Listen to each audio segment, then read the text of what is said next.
اعوذ باللہ من الشیطان الرجیم بسم اللہ الرحمن الرحیم السلام علیکم ورحمۃ اللہ وبرکاتہ۔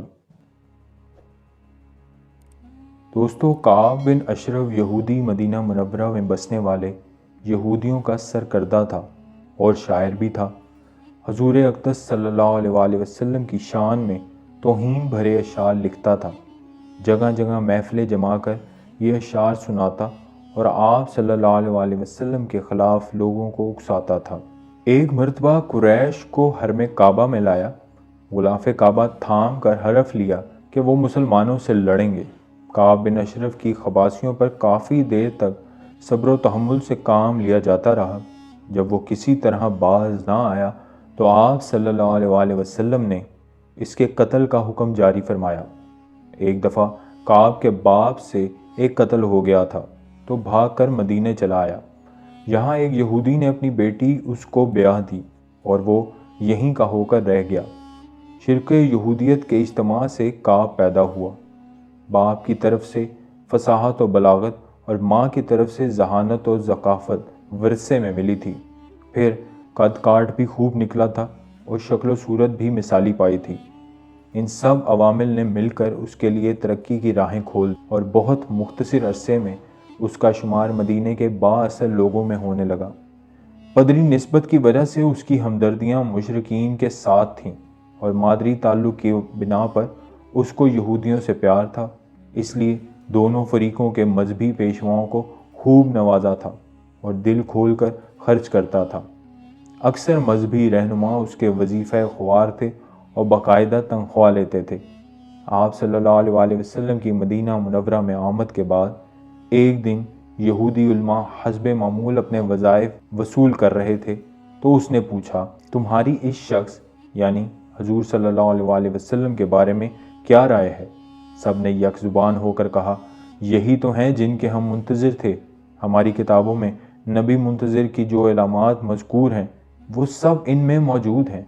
کعب سرد لہجے میں بولا، اگر تمہاری رائے یہی ہے تو میرے پاس تمہیں دینے کے لیے کچھ نہیں، تم جا سکتے ہو۔ افسوس کہ پیشوان یہودیت نے چند ٹکوں کی خاطر اپنا دین بیچ ڈالا اور صداقت کا گلا گھونٹ دیا۔ چنانچہ اس وقت تو سب اٹھ کر چلے آئے، مگر تھوڑی ہی دیر بعد پھر حاضر ہو گئے اور کہنے لگے کہ ہم نے پہلے جو رائے دی تھی اس میں غیر ضروری عجلت سے کام لیا تھا۔ بعد میں ہم نے تحقیق کی اور کتاب مقدس کا بغور مطالعہ کیا تو پتہ چلا کہ یہ شخص نبی منتظر ہو ہی نہیں سکتا۔ کعب خوش ہو گیا اور ان کے وظائف میں مزید اضافہ کر دیا۔ دولت کی فراوانی نے کعب کو اس قدر مغرور کر رکھا تھا کہ وہ اپنے اشعار میں مکہ اور مدینہ کی خوبصورت عورتوں کے نام لے لے کر ذکر کرتا تھا اور ان پر عشقیہ غزلیں کہتا تھا، مگر اس کے اثر و رسوخ کے سامنے کسی کو دم مارنے کی جرت نہیں تھی۔ حد یہ ہے کہ حضرت عباس رضی اللہ تعالیٰ عنہ جیسے موزش شخص کی اہلیہ ام فضل کو بھی اس نے نہیں بخشا اور مکہ سے واپسی کے وقت اپنے آپ سے مخاطب ہو کر کہنے لگا، کیا تم جا رہے ہو؟ حالانکہ تمہارا جانا بے فائدہ ہے، کیونکہ ام فضل تو حرم میں رہ جائے گی۔ اسی طرح حضور صلی اللہ علیہ وآلہ وسلم اور صحابہ کرام رضوان اللہ علیہم اجمعین کے بارے میں بھی خرافات بکتا رہتا تھا۔ چنانچہ اسے قتل کرنے کا ذمہ حضرت محمد بن مسلمہ رضی اللہ تعالیٰ عنہ نے اٹھایا۔ آپ صلی اللہ علیہ وآلہ وسلم پہلے تو اس کی زبان درازیوں سے درگزر کرتے رہے، مگر جب اس نے مشرکین مکہ کو انتقام کی ترغیب دی اور انہیں جنگ پہ ابھارا تو آپ صلی اللہ علیہ وآلہ وسلم نے اس مفسدہ پرداز شخص کو جہنم رسید کرنا ضروری سمجھا اور صحابہ کرام سے فرمایا، کوئی شخص ہے جو کعب کو ختم کرنے کی ذمہ داری اٹھا سکے؟ اس نے اللہ اور اس کے رسول کو بہت دکھ دیے ہیں اور کھلی عداوت پر اتر آیا ہے۔ مکہ میں جا کر یہ جو کچھ کرتا ہے اس کی تفصیلات سے اللہ تعالیٰ نے مجھ کو آگاہ کر دیا ہے۔ یہ مشرکین کو ہمارے خلاف بھڑکا کر آیا ہے اور اب اس انتظار میں بیٹھا ہے کہ کب مشرکین ہم پر حملہ کریں اور یہ ان کا ساتھ دے۔ یہ بہت سنگین صورتحال تھی کیونکہ کعب گھر کا بھیدی تھا اور اس سے مدینہ کی کوئی بات پوشیدہ نہ تھی۔ اگر ایسا شخص دشمن سے مل جاتا اور اس کو اندرونی حالات سے آگاہ کر دیتا تمام مسلمانوں کے لیے خاصی مشکلات پیدا ہو سکتی تھیں۔ چنانچہ حضرت محمد بن مسلمہ رضی اللہ تعالیٰ عنہ نے فوراً کہا، یا رسول اللہ صلی اللہ علیہ وآلہ وسلم، میں ذمہ لیتا ہوں اس کام میں کعب کا خاتمہ کر دوں گا، اگر ایسا کر سکتے ہو تو ضرور کرو۔ آپ صلی اللہ علیہ وآلہ وسلم نے فرمایا۔ حضرت محمد بن مسلمہ رضی اللہ تعالیٰ عنہ نے اپنے چند دوستوں کے ساتھ اس سلسلے میں گفتگو کی تو انہوں نے کہا، ہم بھی تمہارا ساتھ دیں گے اور سب مل کر اس کو قتل کریں گے۔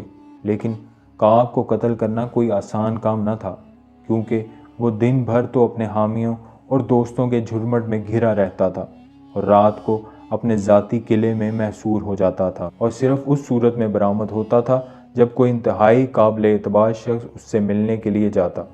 ان حالات میں ضروری تھا کہ پہلے اس کا اعتماد حاصل کیا جائے اور اس کے لیے اس کی من پسند باتیں کرنا لازمی تھا۔ ظاہر ہے کہ ایسی باتیں خلاف واقعہ ہوتیں، اس لیے حضرت محمد بن مسلمہ رضی اللہ تعالیٰ عنہ نے عرض کیا، یا رسول اللہ صلی اللہ علیہ وآلہ وسلم، اس کو اعتماد میں لینے کے لیے اگر ہمیں کچھ غلط بیانی کرنی پڑ جائے تو کیا کر لیں؟ تو کر لینا، تمہیں اس کی اجازت ہے۔ آپ صلی اللہ علیہ وآلہ وسلم نے جواب دیا۔ چنانچہ حضرت محمد بن مسلمہ رضی اللہ تعالیٰ عنہ کعب کے گھر گئے اور کہا، کعب، میں تمہارے پاس اس لیے آیا ہوں کہ میں اور میرے چند ساتھی اس شخص یعنی حضور صلی اللہ علیہ وآلہ وسلم کی وجہ سے مشکل میں پڑ گئے ہیں۔ ہم سے صدقات کا مطالبہ کیا جا رہا ہے، حالانکہ ہمارے پاس مال ہی نہیں ہے۔ سخت پریشانی کے عالم میں تمہارے پاس کچھ قرض لینے آیا ہوں۔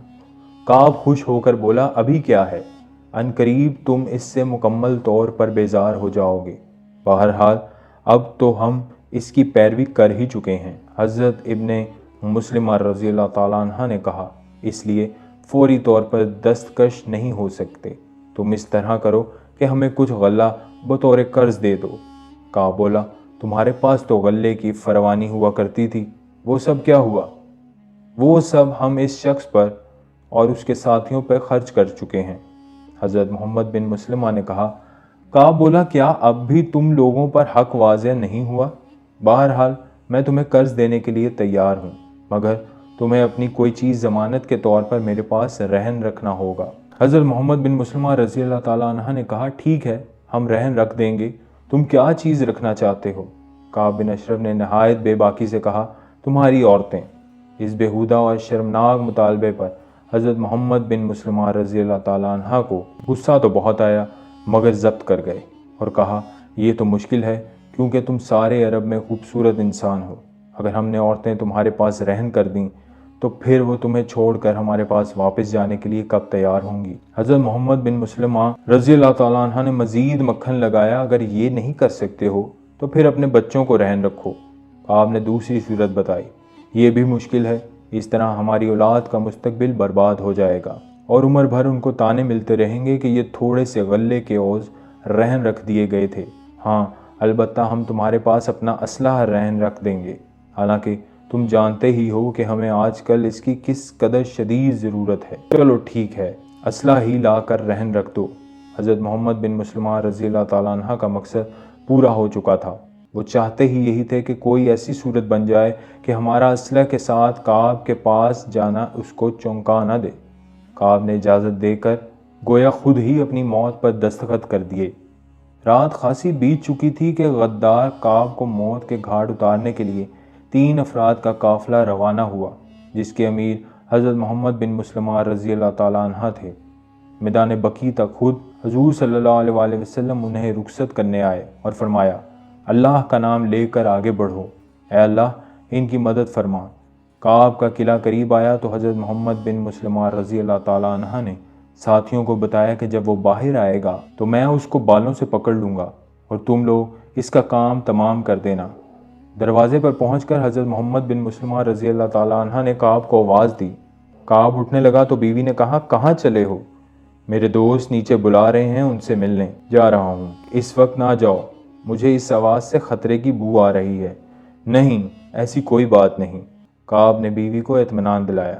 یہ تو حضرت محمد بن مسلمہ رضی اللہ تعالیٰ عنہ اور میرا بھائی ابو نائلہ ہیں۔ ابو نائلہ کعب کے رضائی بھائی تھے۔ دراصل کعب کی آنکھوں میں وہ اسلحہ گھوم رہا تھا جس سے رہن رکھنے کا وعدہ حضرت محمد بن مسلمہ رضی اللہ تعالیٰ عنہ نے کیا تھا۔